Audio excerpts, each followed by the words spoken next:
방송에서 제공하는 투자 정보는 투자 판단에 대한 조언입니다. 방송에서 제공하는 주식의 가치, 가격 상승 및 가격 하락에 대해서는 방송사에서 보장하지 않습니다. 네, 오늘 주요 헤드라인 소식입니다.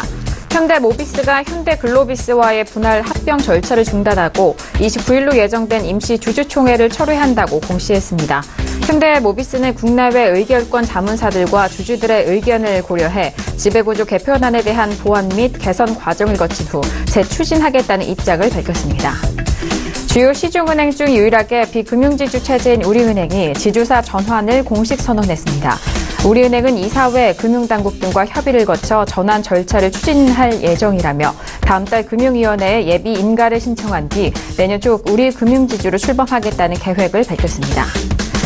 고 구본무 LG그룹 회장의 빈소가 마련된 서울대병원 장례식장에 정재계 주요 인사들의 조문 행렬이 이어졌습니다. 비공개 가족장임에도 불구하고 장하성 청와대 정책실장과 이재용 삼성전자 부회장 등의 빈소를 찾은 가운데 20일 오전 발인이 진행될 예정이라고 알려졌습니다. 관세청이 대한항공 기내식 납품업체를 압수수색하는 과정에서 밀수품으로 추정되는 2.5톤 분량의 현물을 찾아냈습니다. 관세청은 해당 물품의 출처를 분석하여 혐의가 입증될 경우 조현아, 조현민 자매 등 한진그룹 회장 일가를 소환 조사하겠다고 밝혔습니다.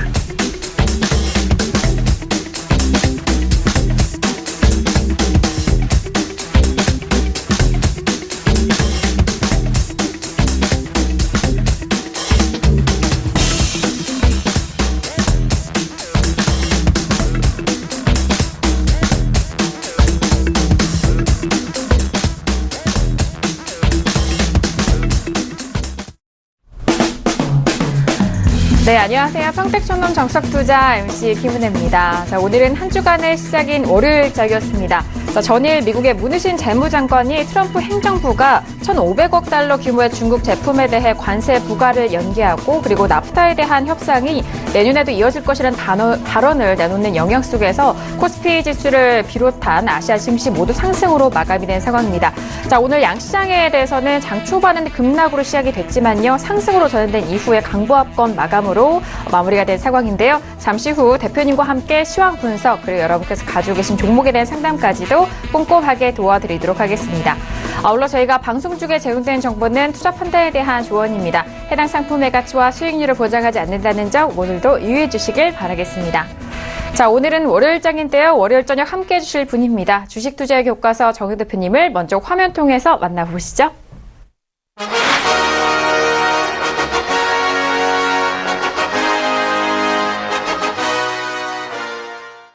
네, 대표님 바로 인사 나눠보도록 하겠습니다. 대표님 안녕하세요. 네, 안녕하세요. 네, 반갑습니다. 자, 이제 주말이 지났고 오늘 장인데 또 내일 휴일로 인해서 이제 수요일장을 준비를 해야 하는 시점인데요. 오늘 시장은 좀 어떻게 보셨나요? 네, 제가 지난주 금요일에 약간 좀 부적절한 언어를 사용해서 죄송하다 먼저 말씀드리겠고요. 앞으로는 제가 많이 주의하겠습니다. 저는 내일이 휴일인데도 불구하고 좀 분석을 할 생각입니다. 왜 그러냐면 짧게 보면 3일, 길게 보면 한 일주일 정도 상당히 중요한 구간입니다. 아주 여러 가지 면에서 어떤 특정한 한 가지 요소가 아니라 그래서 한번 좀 더 점검을 해볼까 생각하는데 오늘 방송을 통해서 왜 그런지 제가 하나씩 설명을 해드리겠습니다. 네, 알겠습니다. 잠시 시황 분석을 통해서 최근의 정세 그리고 시황을 안에서 우리 시장 안에서 시황을 어떻게 좀 살펴봐야 되는지 그 부분 또 꼼꼼하게 짚어주신다고 하니까요. 기대 많이 해주시길 바라겠습니다. 자, 이렇게 오늘은 월요일 저녁으로 정유 대표님과 함께 이어가 보도록 하겠습니다.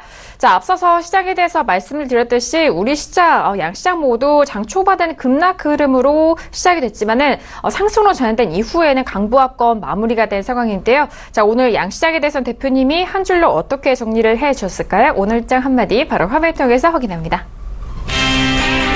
네, 평택촌놈의 오늘장 한마디입니다. 지수 등락 요인은 삼성전자, 미국 시장 그리고 북한이라고 정리합니다. 네, 일단 지수 등락에 대해서는 뭐 대장주인 삼성전자 꼽아주셨고, 지금 뭐 미국 정세와 그리고 북한에 대해서는 아직 북미 정상회담이 남아있는 시점이기 때문에 그 부분 짚어주시는 것 같은데요. 네, 대표님 오늘장 한마디, 뭐 삼성전자와 미국, 북한 이렇게 다양한 변수가 또 속해 있는 것 같은데요. 한번 풀어주실까요? 네, 제가 항상 그런 말씀 드렸잖아요. 저는 지수 등락 요소 최소 10개에서 15가지를 이렇게 산정해놔요. 그리고 그때그때 필요한 걸 뽑습니다. 예를 들어서 이제, 지수가 최고점이나 최저점을 고민할 때는 한 15가지 중에서 한 5가지를 추립니다.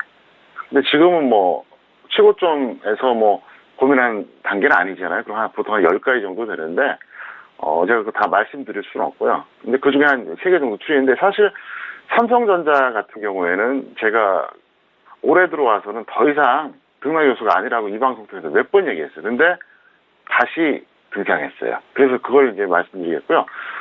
미국 시장도 마찬가지다. 상당히 방황하고 있습니다. 그리고 북한 문제. 이건 뭐 단순하게 제가 안보 측면에서 관심 갖느냐? 물론 그런 것도 있죠. 근데 아니에요. 이게 시장과 연동이 될 수밖에 없어요. 그래서 제가 이제 그걸 말씀드리겠는데요. 어쨌든 지금 현재는 3가지를 봐야 된다는 거죠. 그래서 제가 한 10가지 중에서, 뭐, 예를 들어서 뭐, 이런 건 아예 그냥 배제했죠. 수급 현황. 볼 것도 없어요, 그거는. 이미 그건 확정적이니까. 그리고 뭐, 여러 가지 또 요소가 있는데, 삼성전자, 미국 시장, 그리고 이제 북한, 여기에 따라서 아마도 지수가, 상당히 좀 급등락을 하지 않을까. 이렇게 생각합니다. 그건 또 역시 차트로 같이 설명드리는데요. 자, 그러면 지수 등락 요인에 대한 전망을 좀 해드리겠습니다. 먼저 텍스트로 설명드리고 차트로 다시 보여드리겠습니다. 삼성전자를 먼저 말씀드리면 단기로는 종가 기준 49,000원과 51,000원 어느 쪽이 먼저 오냐가 상당히 중요합니다. 이걸 먼저 말씀드렸습니다. 이게 포인트예요. 두 번째, 미국 시장 같은 경우에는 다우존스 같은 경우에 121선과 61선 현재 사이에 있거든요. 근데 결국 지지와 이탈 여부를 주목하자. 네, 이걸 말씀드리겠습니다. 그래서 먼저 어떻게 보면 좀 시장 내적인 요소죠. 왜냐하면 삼성전자나 미국 시장이나 주시장 내적인 어떤 그런 요소잖아요. 근데 이제 북한은 이제 시장 외적인 요소니까 그건 별도로 말씀드리겠고요. 자, 그럼 차트로 보시겠습니다. 현재 나가는 거는 이거는 코스피예요. 뭐 오늘 흐름은 이따가 다시 정리해드리겠고요. 보시는 것처럼 점점 어떻습니까? 수렴하고 있잖아요. 예, 네, 수렴하고 있다는 거죠. 왜 그러냐면 여기서 보시면요. 제가 고점 찍었죠? 또 저점 찍었어요. 또 반등 나왔다가 또 밀렸다가 위치가 어때요? 우리가 흔히 말하는 쐐기형 차트예요. 이렇게 수렴하는 기간이 길어지면 길어질수록 방향이 결정되면 이게 한번 확 탄력을 받아요. 뭐 그게 뭐 물론 상방일 수도 있고 하방일 수도 있어요. 그러니까 일단 제가 이 코스피 차트 보여드렸고요. 그 다음에 삼성전자 보겠습니다. 삼성전자가 참 도깨비 같아요. 왜 그런지 설명드리겠습니다. 삼성전자는 2016년 4월에 상승 추세로 전환이 됐습니다. 이때가 이제 그 4월 하순이었거든요. 이때입니다. 제가 늘 말씀드리잖아요. 파란색 61선이 빨간색 120선 돌파하면 뭐다? 상승 추세예요. 그러던 것이 2018년 2월에 역시 여기서 하락 추세로 전환됐습니다. 보시면 왼쪽 동그라미는 61선이 120선 돌파하는 구간이었고요. 오른쪽 동그라미는 반대의 경우입니다. 그러니까 무려 얼마죠? 1년하고도 한 10개월 되죠. 그러니까 22개월 동안 상승추세가 유지되다가 이제 꺾였는데 이제 비교한 게 뭐냐면 여기서 다시 크로스 달라 그래요. 크로스가 뭐냐? 이건 다시 또 61선 돌파한다. 이런 흐름이 나올 수 있다는 거죠.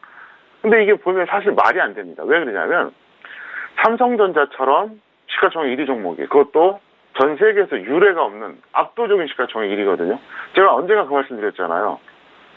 뭐 다른 나라 같은 경우에는 시가총액 1위라고 하더라도 시가총액 2, 3위가 합쳐진 그 시가총액보다는 작아요.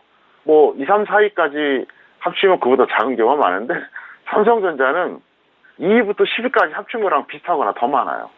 엄청난 어떻게 보면 이게 좀 언밸런스죠. 근데 이렇게 쉽게 추세가 전환되지가 않거든요. 왜 이렇게 됐을까요? 이유는 하나예요. 북한 변수가 등장하면서 사실 여기서 이렇게 한번 반등 나와줬죠? 여기 또 한번 올라갔어요.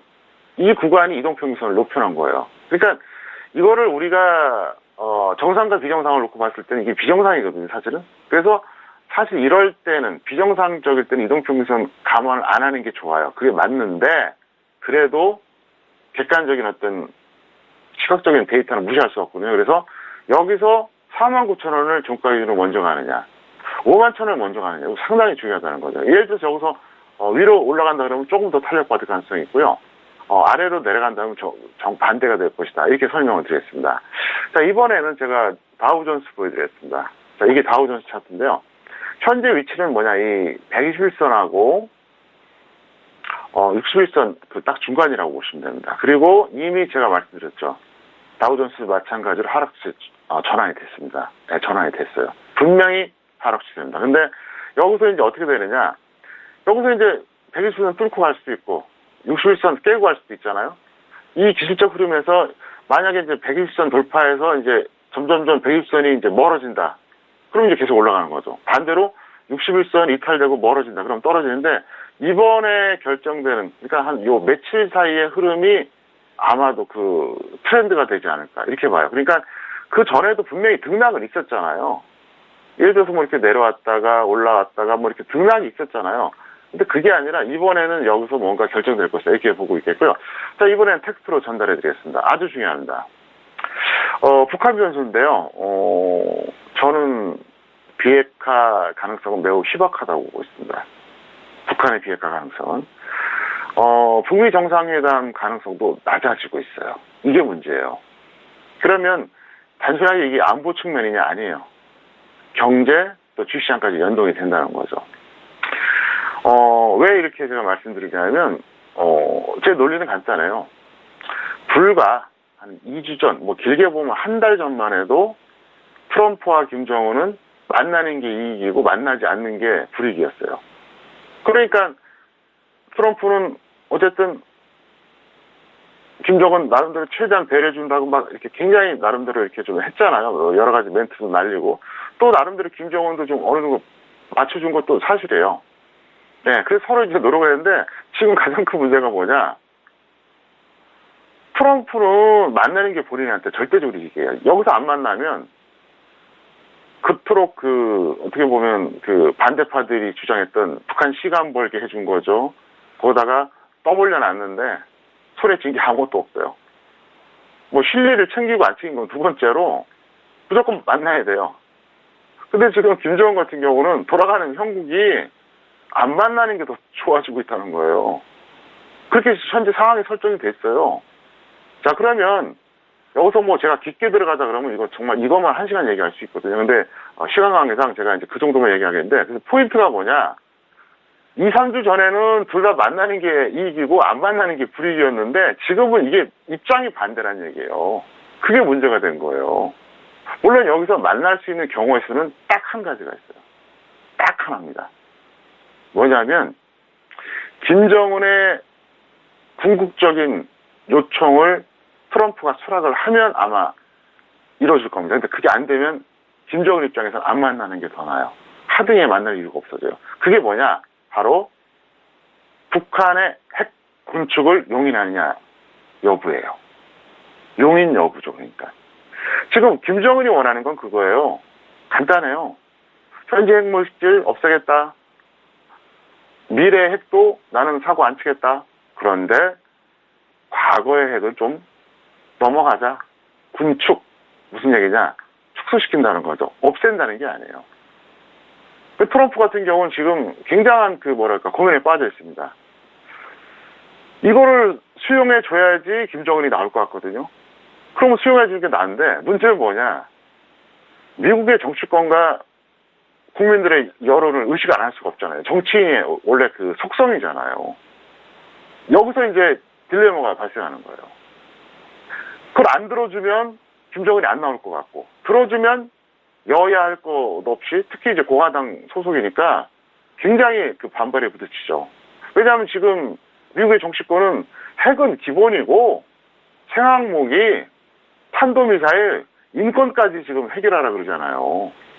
근데 지금 기본인 것도 지금 이게 해결이 안 되면은 비난받을 것이고, 그 다음에 미국 국민들이 가장 안보 측면에서 불안감을 느낀 나라가 어디냐 여론조사를 몇 달 전에 한 게 있어요. 그게 북한이었어요. 51%. 오히려 중동보다 높아요. 그런데 생각해보세요. 핵 군축이 되면 어떻게 될까요? 근본적으로 다 해결된 게 아니잖아요. 미봉책이잖아요. 그러니까 트럼프도 요즘 갈팡질팡 하는 거예요. 뭐 얼마 전에는 뭐 신병을 보장해준다, 뭐 정권 뭐 이걸 유지한다, 뭐 이렇게 하다가 또 그 다음날 또 벼락같이 또 나오면은 번영을 누릴 것이고 안 나오면은 리비아 꿀이 날 거다 이렇게까지 얘기했어요. 협박이죠. 그러니까 지금 제가 볼 때는 적어도 일주일 전, 10일 전에는 약간 이성을 잃은 게 김정은이었다면 지금 반대예요. 그래서 지금 이게 미지수가 됐다는 거죠. 근데 이게 왜 중요하냐? 지금 북한의 배후에는 중국이 있다고 트럼프는 확신해. 트럼프가 직접 거론했잖아요. 인터뷰에서 얘기했잖아요. 중국이 의심스럽다고. 사실이거든요.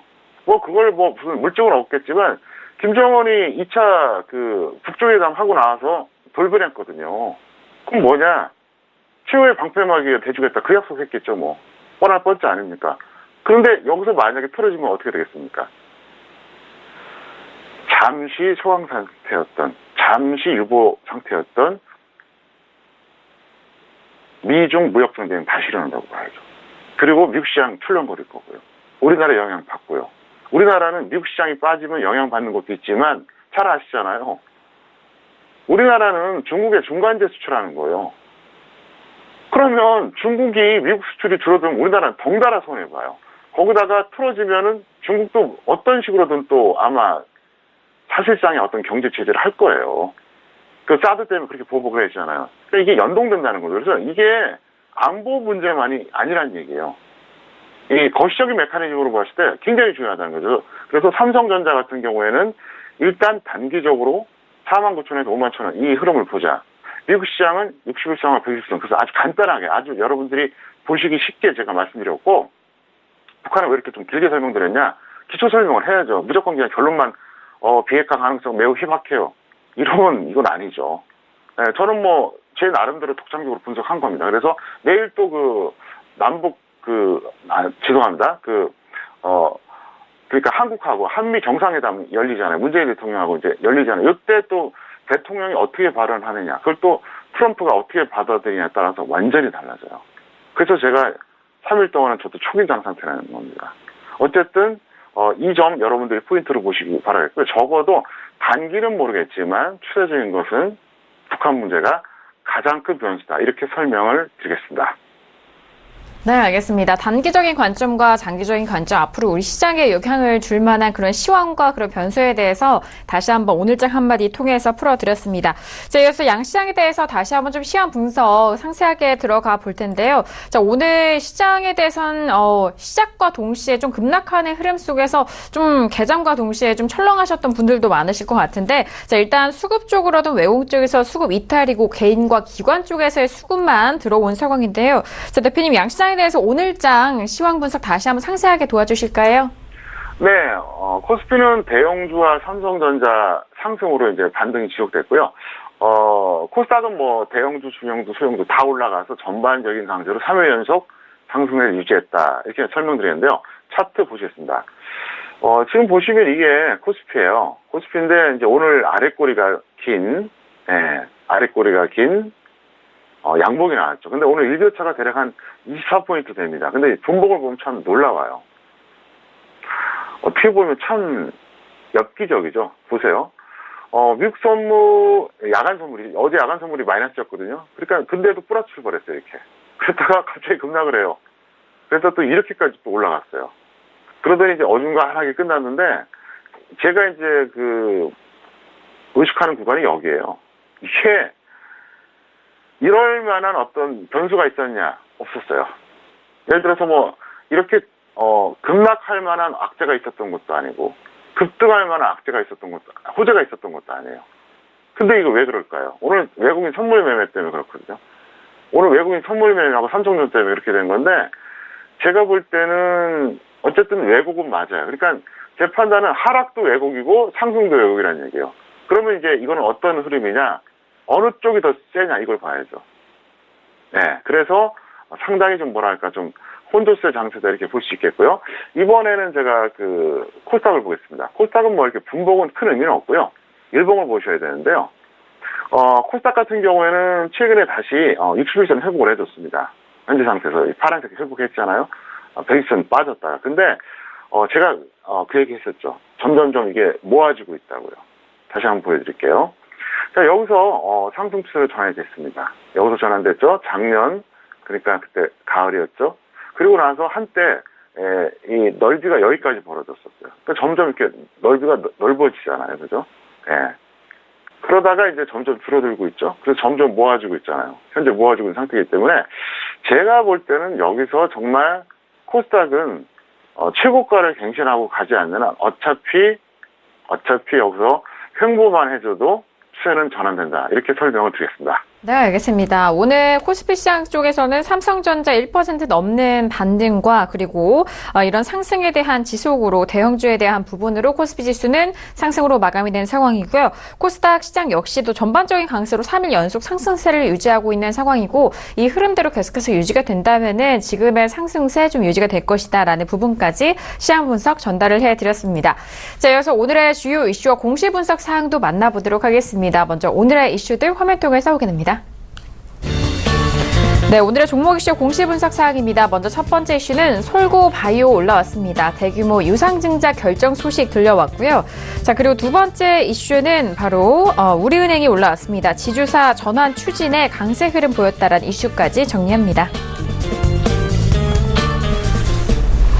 네, 첫 번째 이슈는 솔고 바이오가 올라왔습니다. 유상증자에 대한 결정 소식이 들려왔는데요. 앞서서 유상증자와 무상증자에 대한 구분은 또 대표님과 함께 좀 말씀을 해주셔서 잘 구분이 가실 것 같은데, 자, 오늘은 솔고 바이오 개파락으로 시작이 됐고 12% 넘게 하락하면서 645원에 오늘장 마감이 된 상황입니다. 자, 일단 솔고 바이오 같은 경우에는 700원대가 깨졌고요. 오늘은 12% 넘게 좀 하락했는데 대표님 솔고 바이오 같은 경우 추가적인 하락 보실까요? 어떠실까요? 네, 보이지 않은 반등 시에 매도하시고요. 뭐 반등이 나올지는 모르겠지만 미보이지 않은 관망하세요. 제가 항상 얘기했죠. 유상증자는 절대 악재다. 무상증자는 절대 호재다. 그래서 아마 그 경력이 한 1년, 2년 되신 분들은 유상증자 발표되고 금방 하는 거 보면 아마 그렇게 생각할 거예요. 아마 폭탄 맞았다. 맞아요. 날벼락 맞은 거죠. 그래서 유상증자가 사실은 참 이게 그렇다고 이거를 미리 투자자들한테 얘기해 놓으면 안 되거든요. 그러면 주가가 또 떨어지니까. 왜냐하면 기업 입장에서는 주가가 또 너무 떨어지면 또 곤란하죠. 왜 그러냐. 유상증자는 말 그대로 뭐 일주당 몇 퍼센트 비율로 얼마의 이제 신주를 발행한다. 그런 조건이거든요. 예를 들어서 뭐 이럴 수가 있어요. 1대1 비율이면 예를 들어서 내가 100주 갖고 있다. 근데 1대1 비율이면 100주를 받을 수 있는 권리가 생겨요. 근데 예를 들어서 현재 가격이 10,000원인데 주당 8,000원에 예를 들어서 신주를 살 수 있는 권리를 준다. 근데 가격이 만약에 8,500원이면 하겠습니까? 안 하죠. 네. 왜냐하면 바보가 아니라 메리트가 없잖아요. 뭐 한 6,000원 정도 된다 그러면 현재 8,500원일 때 이제 신주 참여할 수 있잖아요. 그러니까 일단 단기적으로는 빠질 거고요. 제가 보기에는 어차피 여기서 지금은 아닌 것 같고 좀 더 빠지면 한번 단기 매매는 한번 노려보자 설명드리겠고요. 또 하나 이제 팁을 하나 드린다 그러면 놀랍게도 99년도, 2000년도 한때 그 IT 거품이 있으면서 코스닥 강풍이 한번 있었잖아요.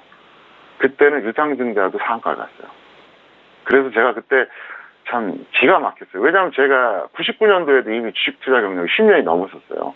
그러니까 2000년도에는 이제 11년 된 거죠. 유상증자가 상한가 가는 거 보면서 와 정말 제가 그 당시 어이가 없었어요.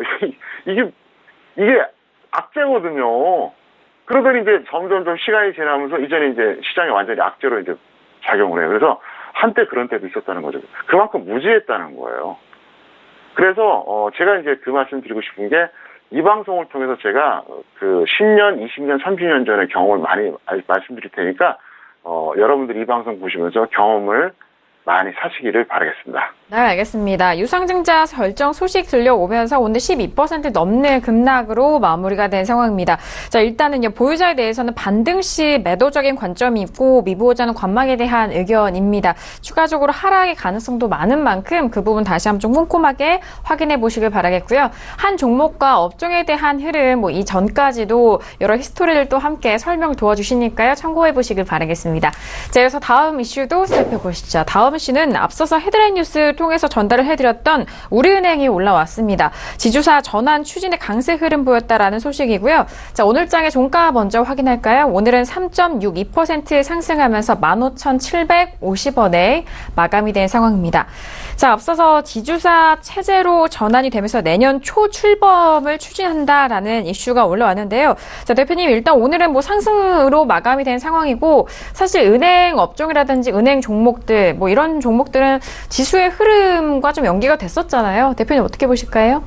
네, 맞습니다. 그 연계가 되는데, 저는 이제 보유자는 매도 후에 재매수하자. 여기서 일단 차익 실현하자 이렇게 말씀드리겠고, 미보유자는 관망이다. 왜 그러냐? 자, 우리은행이 중소기업인가요? 코스닥의 아주 뭐랄까요, 중소형 중과요? 아니잖아요. 메모드급 기업입니다.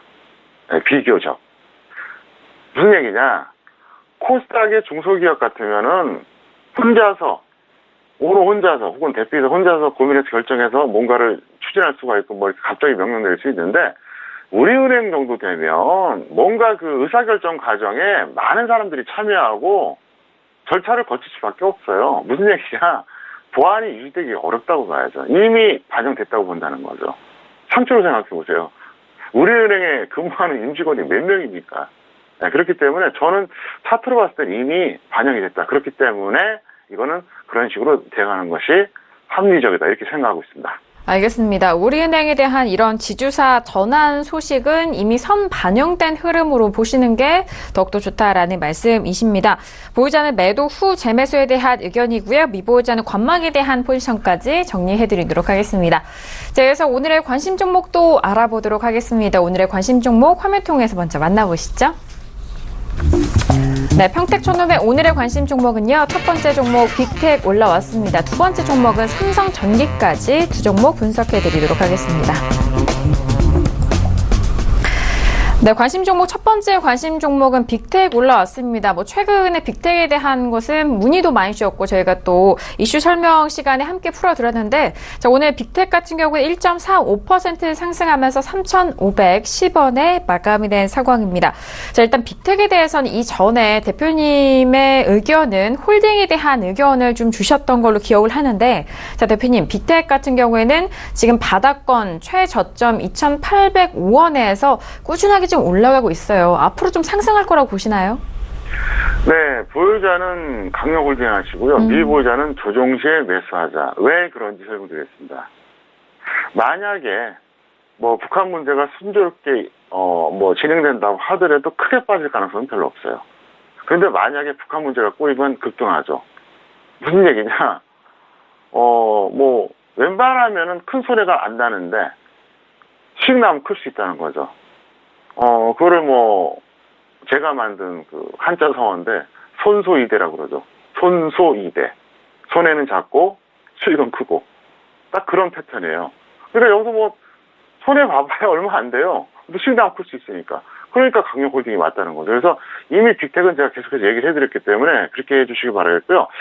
미보유자가 조정 시 매수하라고 했는데, 구체적인 매수 가격을 말씀드리는 게 그렇고, 근데 여러분들이 각자 판단하시기를 바라겠습니다. 네, 알겠습니다. 자, 빅텍에 대해서는 북한의 문제 여부와 상관없이 일단 긍정적인 그런 이슈에도 굳건할 것이고 또는 그 반대적인 이슈가 와도 좀 안전할 것이다라는 그런 말씀해 주셨는데 빅텍 같은 경우에는 가지고 계신 분에 대해서는 강력 홀딩에 대한 의견이시고 계속해서 보유해 보시기 바라겠고요.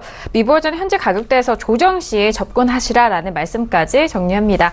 자, 이어서 다음 종목도 만나보도록 하겠습니다. 다음 관심 종목은 삼성전기가 올라왔는데요. 삼성전기 같은 경우는 앞선 빅텍과는 좀 반대적인 모습 차트 흐름입니다. 오늘은 4.58% 상승하면서 12만 5,500원에 마무리가 된 상황인데요. 앞서서 빅텍 같은 경우에는 바닥권에서 움직였었던 주가이고, 삼성전기 같은 경우 최근에도 최고점을 향해 가고 있는 상황인데, 대표님, 거의 이 전에 최고가인 12만 9,500원까지 도달하기 직전인 것 같은데 어떻게 보실까요? 네, 보이지 않는 매도 관망이고요. 미보지 않은 추격을 반대한다. 이렇게 설명드렸고요. 만약에 전 고점이 최고점이었는데 근처로 가면 한번 제가 가끔 팁 드리는 거 있잖아요. 주식 선물 매도 한번 해보시기 바랍니다. 제가 볼 때 아주 좋은 게예요. 100% 적중한 건 아니었지만 그동안 제가 주식 선물 매도하라고 해서 수익난 종목이 훨씬 많았다는 건 바로 이 방송이 근거예요. 아실 겁니다. 아주 좋은 기회입니다. 그래서 차트 설명드리지 않겠고요.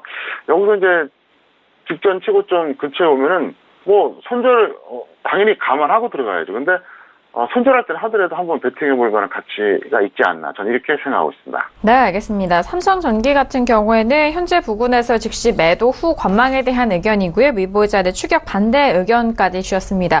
이 최고점까지 일단 도달했다라는 부분 때 그때는 주식 선물에 대한 기회로 삼아 보시라라는 추가적인 팁까지 얹어주셨으니까요. 잘 참고해서 대응해 보시길 바라겠습니다. 자, 오늘도 이렇게 두 가지 관심 종목까지 여러분들 찾아가고 있습니다. 저희가 말씀드린 내용은요, 투자 판단에 대한 조언이고요.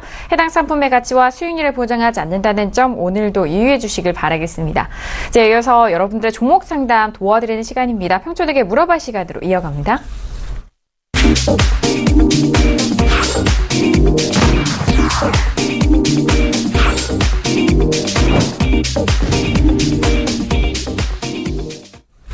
네, 이번 시간 평촌에게 물어봐 시간입니다. 샵 0082번으로 여러분께서 궁금하신 종목 저희 쪽에 문자 보내주시면은요, 평촌에게 물어봐 시간을 통해서 아주 상세하게 상담 도와드리고 있습니다. 자, 그리고 더욱더 특별하게 매주 금요일 저녁은 그동안 저희 쪽에 문자 보내주신 시청자분에 한해서 두 분을 추첨합니다. 이 두 분께 평택촌놈 아카데미 시청권 드리고 있으니까요, 많은 참여 기다리고 있겠습니다. 자, 오늘 첫 번째 문자 상담부터 만나볼까요? 네, 오늘의 첫 번째 문자는요, 끝자리 0271님 보내주신 문자입니다. 지니뮤직을 매수가 5,680원의 비중은 20% 매도 시점 부탁드립니다. 문자 주셨습니다. 자, 오늘 장의 지니뮤직은요, 2.17% 상승하면서 5,660원 마감입니다. 네, 지니뮤직 같은 경우에는 5,680원에 매수를 하셨고 오늘의 종가가 5,660이니까 거의 매수가 근처거든요. 대표님 어떻게 보실까요? 네, 오늘은 좀 더 많은 종목을 상담하기 위해서 강의가 필요한 종목은 좀 자세하게 설명드리고요. 그게 아니다 싶으면 그냥 간단하게 결론만 내려드리겠습니다. 지니뮤직은 매수가 대비로 봤을 때 본전 또는 플러스 10% 매도 후의 관망, 그 정도 하시면 될 것 같고요. 사실상 제가 이제 낮에 준비할 때는 약간 좀 좀 평가 얘기했는데 지금 거의 본전 수준이거든요. 그래서 내일 그냥 종가 기준으로 이렇게 하세요. 내일 종가 기준으로 만약에 본전 라인이 왔거나 깨졌다 그러면 그냥 정리하시고요. 10%가 넘었다. 그게 내일이 되든 모레가 되든 그럴 수 있잖아요. 그러면 그냥 정리해 주시면 맞을 것 같습니다. 네, 알겠습니다. 지니뮤직 같은 경우 본전 또는 수익 10% 매도 관망에 대한 의견이고요. 수요일장의 종가 기준으로 잘 판단하셔서 대응해 보시길 바라겠습니다. 자, 여기서 다음 문자 상담 바로 이어가 보도록 하겠습니다. 다음 문자는요, 끝자리 4699님 보내주신 문자입니다. 테라이젠 이텍스를 매수가 26,600원의 비중 30% 조언 부탁드립니다. 문자 주셨습니다. 자, 오늘 장의 테라젠 이텍스 같은 경우에는 2% 넘게 상승했고요. 15,100원에 마감이 된 상황입니다. 네, 테라젠 이텍스 같은 경우에는 최근에 변동성이 꽤 나왔었던 상황이네요. 일단 26,600원에 매수하셨는데 지금은 꽤 손실을 보고 계셔서 앞으로 어떻게 대응할까요, 대표님? 여전히 고평가되어 있는데, 그건 그렇게 큰 문제는 안 됩니다. 근데 일본 같은 경우에는 좀 무모하게 매수했어요. 너무 높은 가격에 따라잡았다고 봐야죠. 그래서 현실적으로 얘기해 드릴게요. 손절 마이너스 20% 또는 마이너스 30% 매도 후에 다시 한번 노려보시고요. 없는 분들은 여기서 한 한 10% 정도 더 빠지면 단기 매매 딱 좋으니까 접근해 보시기를 바라겠습니다. 네, 알겠습니다. 테라젠 ETX 같은 경우는 워낙 좀 고점에 들어가셔서 좀 아쉬운 부분이기도 합니다. 손절은 마이너스 20% 또는 마이너스 30% 매도 후에 재매수견이고요. 미보이자 같은 경우는 현재 가격이 15,100원인데 여기서 한 10% 정도 더 조정을 받는다면은 그때 단기 접근도 유효하다라는 의견까지 정리합니다. 자, 이어서 다음 문자 상담도 바로 이어가 보도록 하겠습니다. 다음 문자는요. 끝자리 1399님 보내주신 문자 확인합니다. 코스메카 코리아를 매수가 43,700원의 비중을 70% 전망 궁금해 하시는데요. 자, 오늘장의 코스메카 코리아는 3% 넘게 좀 밀리면서 41,100원에 마감이 된 상황입니다. 코스메카 코리아도 좀 높은 가격대 잡으신 것 같은데 손실권이세요. 그리고 비중이 70%신데 대표님 어떻게 손실 관리해야 될까요? 네, 본전 또는 손절 마이너스 10% 매도 후에 재매수 하시는데요. 사실 이 종목은 이게 권리락된 거예요. 권리락은 유상증자나 무상증자를 발표하면 그게 되거든요. 되는데 이분은 매수 가격 자체가 권리락 이후에 샀다는 거죠. 그게 문제란 거예요. 가장 좋은 게 뭐냐면 물론 그걸 미리 알 수는 없겠죠. 근데 유상증자나 무상증자 발표되기 전에 아마 제가 볼 때는 이게 그나마 심하게 안 빠진 거 보니까 유상증자 같지는 않은데 전에 샀다가 재료가 발생하면은 그때 던지는 게 낫거든요. 근데 이분은 권리락 이후에 사신 거예요. 근데 권리락 이후에는 큰 메리트가 없습니다. 그래서 여러분들이 결과를 떠나서 일단 권리락이 된 다음에는 매매하지 않는 게 더 좋습니다. 확률이 좀 떨어져요. 그러니까 참고하시기를 바라겠습니다. 네, 알겠습니다. 코스메카 코리아는 최근에 무상증자와 그리고 권리락까지 있었던 여러 이슈가 있었는데 그 이후에 매수를 하셔서 좀 아쉬운 상황이고요. 권리락 이전에 좀 매매하시는 그 부분도 팁 먼저 드렸습니다. 코스메카 코리아는 본전 또는 손절 마이너스 10% 매도 후에 재매수 의견 참고해 보시길 바라겠습니다. 이제 여기서 다음 문자 상담도 이어가 보도록 하겠습니다. 다음 문자는요. 끝자리 8335님 보내신 문자 확인합니다. 포스코를 매수가 37만 2천원의 비중 20% 계속 보유해도 될까요? 문자 주셨는데요. 자, 오늘장의 포스코는 강보합 마감이고요. 36만 1,000원에 마감이 됐습니다. 네, 포스코 같은 경우에는 36만 원대를 좀 회복을 한 상황인데 매수가가 37만 원대 매수를 하셨네요. 높은 가격인데 어떻게 좀 계속 보유해도 될까요, 대표님? 네, 본전 또는 손절 마이너스 5% 매도 후에 관망하세요. 왜 그러냐면 충분히 저는 반등이 나왔다고 생각하고 있습니다. 그래서 여기서 다시 전고점 돌파할 수도 있겠지만 좀 무거울 겁니다. 차트 잠깐 보시겠습니다. 포스코는 정말로 중장기적인 하락을 했죠. 그러니까 이게 연도로 보면 꽤 됐어요. 2007년입니다. 2007년, 그러니까 11년 전이죠. 그 다음에 이게 9년 말 10년 초예요. 꽤 됐죠. 그리고 나서 2016년 초에 저점 기록을 했어요. 그리고 나서 쭉 올라왔죠. 보세요. 올라왔는데, 최근에 여기까지 올라왔다가 지금 조정을 받고 다시 올라가는데, 제가 보기에는 저거 뚫어주기 쉽지 않고요. 뚫어준다 한들 좀 제한적일 겁니다. 충분히 저는 반영이 됐다고 봐요. 왜 그러냐면 일단 가격으로 본다고 해도 그 당시 16만 원대 저점이었는데 지금 이미 100% 이상 넘어갔습니다. 물론 한 2년 이상 걸리긴 했죠. 근데 제가 볼 때 큰 불만이 없어요. 그래서 포스코 같은 경우도 마찬가지로 삼성전기처럼 전고점을 돌파하거나 아니면 근처에 가면은 한번 주식선물 매도해 보시기를 바라겠습니다. 네, 알겠습니다. 포스코 같은 경우는 최근에 반등이 일단 충분히 나온 상황이다라는 그 부분 참고해 보시길 바라겠고요. 상승 시에는 본전 그리고 손절은 마이너스 5% 매도 이후에 관망에 대한 의견. 이 종목에 대해서 좀 무겁고 좀 중장기적으로 바라봐야 하는 만큼 말씀해 주신 내용 잘 참고해 보시길 바라겠습니다. 자, 이어서 다음 문자 상담도 바로 이어가 볼게요. 다음 문자는요. 끝자리 2717님 보내신 문자입니다. HRS를 매수가 4,445원의 비중 40% 어떻게 해야 할까요? 문자 주셨는데요. 자, 오늘장의 HRS는요, 약보합 마감이고요. 4,400원에 마감이 됐습니다.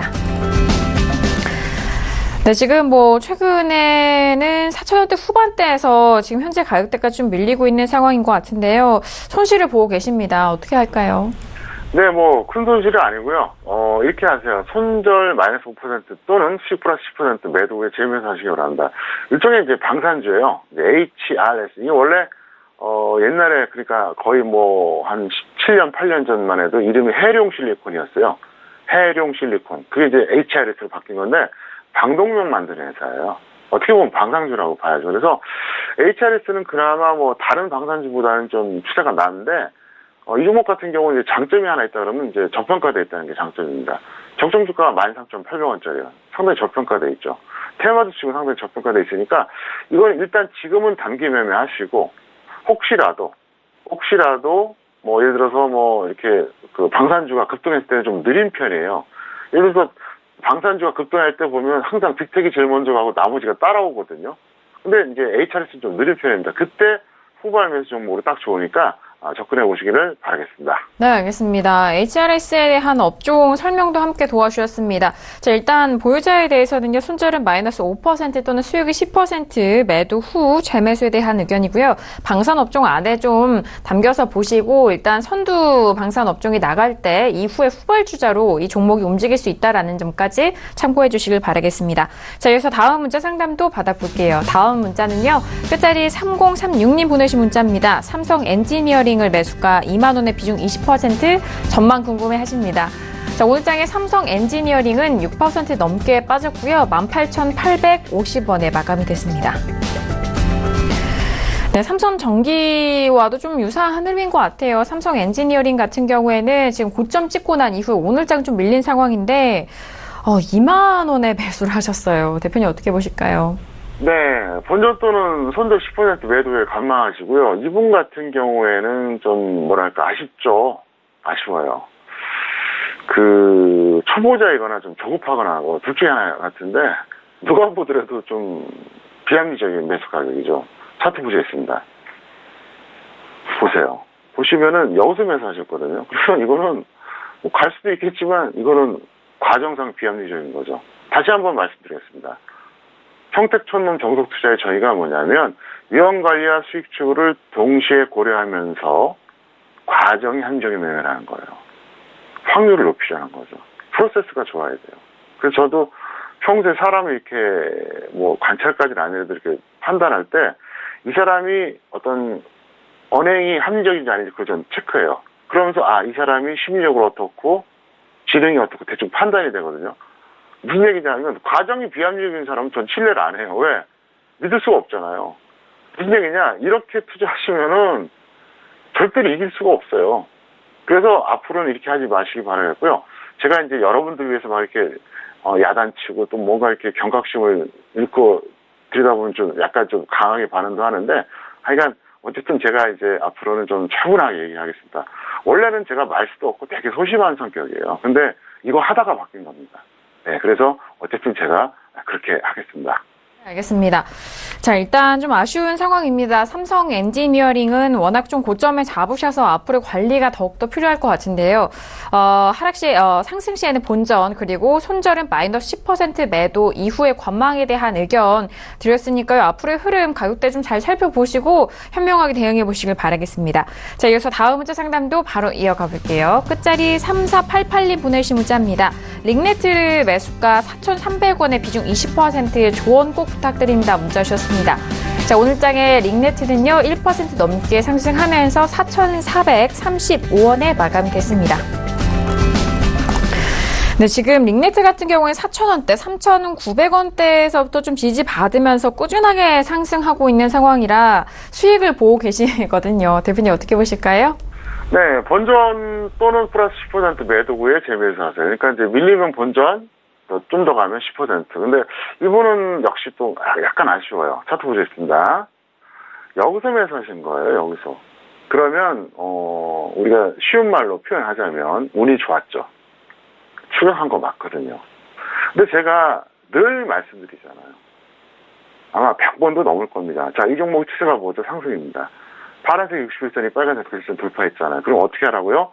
검은색 21선 아래 또는 파란색 61선 위 아니면은 빨간색 121선 아래에서 매수하라고 했잖아요. 무슨 얘기냐? 손절할 때 하더라도 여기 구간에서 매수해야 되는 게 이게 정석이에요. 근데 이분은 실전에서 어떻게 했다? 여기서 했다는 거죠. 그래서 이분은 아마도 제가 보기에는 이 방송을 본 지 얼마 안 된 분 같아요. 최근에 언제 그 투자자들이 그런 말씀 하시더라고요. 이제는 평촌님 차트 이런 대로 어떻게 한다. 이렇게 아시는 분들이 많아요. 좀 보람이 됩니다. 그래서, 이분도 이제 계속 방송 보시면서 많이 배우시길 바라겠습니다. 네, 알겠습니다. 링매트 현재 수익을 보고 계시는 상황인데요. 수익은 10% 목표가 잡아드렸고 하락 시에는 본전에 손절 라인 잡아드렸으니까요. 이후에 재매수 의견까지 정리해드리도록 하겠습니다. 자, 여기서 다음 자 상담도 바로 이어가 볼게요. 끝자리 5273님 보내주신 문자입니다. 앱클론일 매수가 57,000원의 비중은 20% 대응 전략 궁금해 하시는데요. 자, 오늘장의 앱클론은 오늘은 약보한 마감이네요. 47,450원에 마감이 됐습니다. 자, 앱클론 같은 경우에는 6만 원대에서부터 좀 흘러내리고 있는 상황인데 57,000원대 매수를 하셨어요. 대표님 어떻게 보실까요? 이분은 일종의 예측 매매를 한 거예요. 근데 예측 매매를 했는데 그냥 무작정 홀딩한 거죠. 손절 마이너스 10% 또는 마이너스 30% 매도에 관망하시길 바라겠고요. 차트 보시겠습니다. 자, 여기서 보시면 이분이 매수한 가격을 한번 제가 판단해 드리겠습니다. 여기에요. 57,000원. 자, 그러면 이게 왜 예측 매매냐? 보세요. 그 전에 저점 라인하고 겹치죠. 여기서 매수한 거예요. 왜 예측 매매냐? 어디가 저점인지 모르고 일단 들어가 본 거예요. 그럴 수도 있어요. 투자라고 하는 것은 뭐랄까, 예측 매매 할 때도 있거든요. 이렇게 예측 매매 할 때는 5% 손절해야 되는 거예요. 왜? 어디까지 물릴지 모르거든요. 확인 매매는 좀 10%까지 놔도 돼요.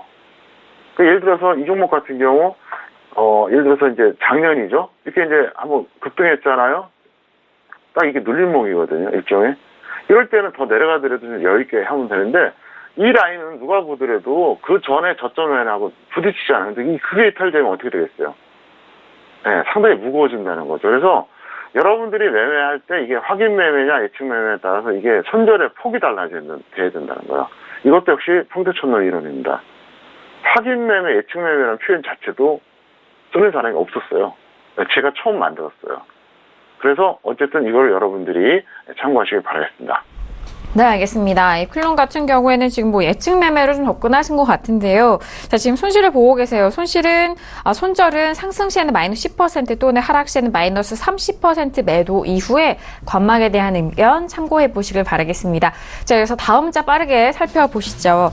자, 끝자리 9320님 보내신 문자인데요. 한국 재즈를 매수가 24,000원의 비중 15% 어떻게 해야 할까요? 문자 하셨습니다. 자, 오늘장의 한국 재즈는 2% 넘게 좀 밀리면서 23,800원 마감이 됐습니다. 네, 한국 재즈 같은 경우에 바닥권에서도 좀 움직임이 좀 있었네요. 지금 계속적으로 좀 단기적으로 하락을 하고 있어서 손실을 보고 계신 상황인데 대표님 거의 좀 매수가 근처인데요. 어떻게 보실까요? 네, 이게 최근에 급등했던 거는 그 북한 테마주로 분류되면서 급등했는데 사실 거기에 쏠릴 종목이 아니에요. 워낙 저평가되어 있습니다. 15만 원대가 적정 주가예요. 상당히 저평가되어 있죠. 그래서 매수가 대비 마이너스 10%의 추가 매수하세요. 제가 이런 사인 잘 안 냅니다. 그리고 미보유자는 그냥 단기로 매수하셔도 충분할 것 같습니다. 네, 알겠습니다. 자, 한국재즈 같은 경우 최근에 북한 관련된 경업주로도 많은 좀 탄력을 받았던 상황인데, 자, 매수가 대비 마이너스 10% 추가 비중을 좀 늘리시고, 미보유자에 대해서는 현재 부근 매수적인 접근도 유효하다라는 말씀까지 정리해드리도록 하겠습니다. 자, 그래서 다음 문자 빠르게 살펴보시죠. 다음 문자는요, 끝자리 8196님 보내신 문자인데요. 한일 네트워크스를 매수가 8,890원의 비중은 20% 목표가 부탁드립니다. 문자 주셨습니다. 자, 오늘장의 한일 네트워크스는 강보한 마감이고요. 7,110원에 마감이 됐습니다. 네, 한일 네트워크스 같은 경우에는 8,000원대 후반에 접근을 하셨어요. 대표님 어떻게 보실까요? 네, 거의 8,900원인데요. 손절 마이너스 10% 또는 마이너스 30% 매도부에 재매하세요. 일단 이분도 너무 과도하게 추격하신 거예요. 차트 보겠습니다. 여기서 하신 거거든요. 그러니까 세상은 공평한 거예요. 누가 봐도 탄력 있어 보이는 시점에서 들어가서 돈을 번다면 세상에 주식 투자에서 잃을 사람이 아무도 없어요. 누가 봐도 탄력이 좋아 보일 때는 반대로 항상 고점 가능성을 고민해야 돼요. 반대로 누가 봐도 참 절망적으로 하락하는 종목은 어느 순간 저점이 될 수도 있거든요. 그걸 항상 명심하시라고요. 그래서 추격 매수하고 아무 때나 매수하는 게 습관이 되면 순간은 벌 수가 있고 어떤 특정 국면에서 벌 수가 있는데 결국은 다 손해봐요. 다 털려요. 그래서 제가 항상 얘기하는 겁니다. 어쨌든 이 종목은 없는 분들은 여기서 약간만 조정받으면 단기 매매하셔도 되니까 한번 접근해 보시기를 바라겠습니다. 네, 알겠습니다. 한일 네트워크스 같은 경우에 이 가격대에서 조금 소폭 밀린다면 미보제에 대해서도 단기 접근 가능하다라는 의견이고요. 보유자에 대해서는 손절 마이너스 10% 또는 마이너스 30% 매도 이후에 재매수 의견까지 정리해드리도록 하겠습니다. 자, 이렇게 오늘도 다양한 종목 상담 여러분들과 함께 했습니다. 저희가 말씀드린 내용은요, 투자 판단에 대한 조언이고요. 해당 상품의 가치와 수익률을 보장하지 않는다는 점 다시 한번 유의해 주시길 바라겠습니다. 자, 오늘 월요일 저녁 함께 해주신 정우영 대표님과는 여기서 인사 나누도록 하겠습니다. 대표님 오늘 말씀도 감사합니다. 네, 감사합니다. 네, 월요일장 저녁 주식투자 교과서 정우영 대표님과 함께 하루 장의 마무리를 지었습니다. 내일장은 좀 휴일로 넘어가고요. 수요일장에 찾아뵙도록 하겠습니다. 1시간 동안 함께 해주신 여러분 고맙습니다.